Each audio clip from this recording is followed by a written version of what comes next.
Sir ನಮ್ದು ಕೂಡ ಬೆಂಬಲ ಇದೆ ಸರ್. ಯಾಕೆಂದ್ರೆ ಈ ನೀತಿಗೆಟ್ಟ ಸರ್ಕಾರ ನಮ್ಮ ತಂದೆ ಮುಖ್ಯಮಂತ್ರಿ ಇರೋರ್ಗೂ ಕೂಡ ಅದೇ ಕೆ ಶಿಪ್ ಅಲ್ಲಿ ಮಾಡಿದಂತ ರಸ್ತೆ ಇದೆ.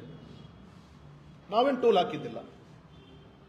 ಅದಾದ್ಮೇಲೆ ಟೋಲ್ ಹಾಕುವಂತ ಮಾಡಿ ನಂಗೆ ಗೊತ್ತಿಲ್ಲ. ನಮಗಲ್ಲಿ ಜನ ಮಾತಾಡ್ತಾ ಇರೋದು ಅಲ್ಲಿ ವಿಧಾನಸಭೆಯಲ್ಲಿ ಮೊಗಸಲಲ್ಲಿ ಮಾತಾಡ್ತಾರೆ, ಯಾರೋ ಎಂತ ಲಾಡ್ ಅಂತೇಳಿ ಅವ್ರ ಅಥವಾ ಸಂಬಂಧಿಕರ ಏನಂತ ಸುದ್ದಿಗಳು ಇದಾವೆ. ಇಷ್ಟೆಲ್ಲ ಹೋರಾಟ ನಡೀತಾ ಇದೆ.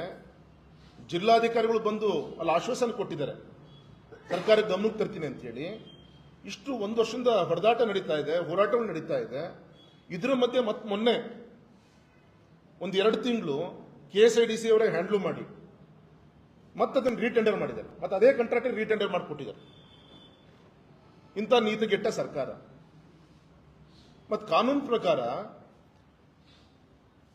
ಅವರು ಟೆಕ್ನಿಕಲ್ ಆಗಿ ಆ highway number, state highway number ಅನ್ನ ಡಬಲ್ ಮಾಡಿಕೊಂಡು 2 ಟೋಲ್ ಹಾಕಿ ನಮ್ಮ ಜಿಲ್ಲೆ ಜನರಿಗೆ ಅನ್ಯಾಯ ಮಾಡ್ತಾ ಇದ್ದಾರೆ. ಹಾಗೆ ಈಗೂ ಕೂಡ ಆ ಟೋಲ್ ಅನ್ನ ಕಿತ್ತುಗಿಬೇಕು,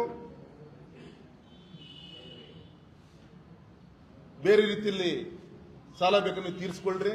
ಅದ್ರದ್ದೇನಾದರೂ ನಿಮಗೆ ಲೋನ್ ಕಾನ್ಸೆಪ್ಟ್ ಅಲ್ಲದ್ದು ಸ್ಯಾಂಕ್ಷನ್ ಆಗಿದ್ದೆ ಕಾರ್ಯಕ್ರಮ ಆದ್ರೆ ಈ ರೀತಿ ಬಡವರನ್ನ ಕಿತ್ತಿನ್ನಂಥದ್ದು. ಒಬ್ಬ ಸ್ವರ್ಗದ ಮೂಲೆಯಿಂದ ಶಿವಮೊಗ್ಗ ಬರಬೇಕು ಅಂತ ಶಿಕಾರಿಪುರದ ಮೇಲೆ ದಿನಕ್ಕೆ 200 ರೂಪಾಯಿ ಬೇಕಲ್ಲ ಅವನಿಗೆ.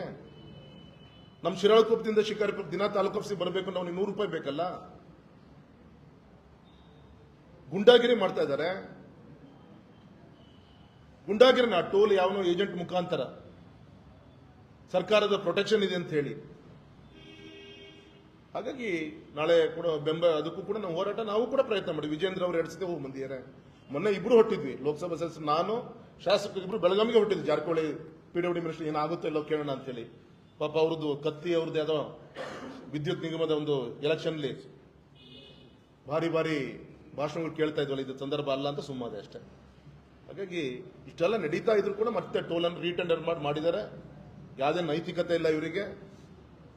ಮೊದಲು ಟೋಲ್ ಅನ್ನು ಕಿತ್ತೋಗಿಬೇಕು ಅಂತ ಈ ಸಂದರ್ಭದಲ್ಲಿ ಒತ್ತಾಯನೂ ಕೂಡ ಮಾಡ್ತೀವಿ ಸರ್.